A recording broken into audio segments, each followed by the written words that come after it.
एका गावात एक कंजूस माणूस राहत असे. तो कुठल्याही गोष्टीवर खर्च करायला सहजासहजी तयार होत नसे.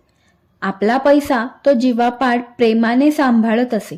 एकदा त्याने आपल्या सर्व पुंजीच्या मोबदल्यात त्या किमतीचे सोने घेतले. ते सोने त्याने एका खास ठिकाणी पुरून ठेवले. त्या सोन्यावर त्याचे इतके प्रेम होते की तो रोज ते उकरून काढून त्याच्याकडे बघत बसे आणि मन भरून बघितल्यावर परत पुरून ठेवत असे. गावातल्या काही बदमाश लोकांनी त्याचा हा दिनक्रम ओळखून त्याच्यावर पाळत ठेवली आणि सोन्याची जागा हेरली.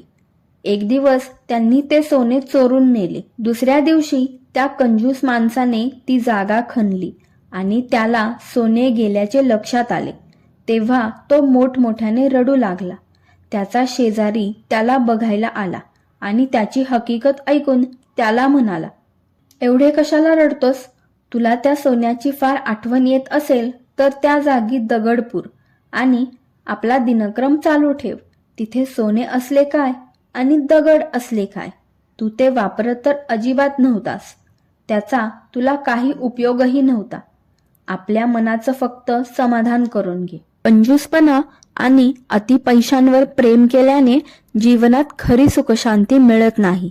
त्यापेक्षा जीवनातील साधेपणातच सुख असते.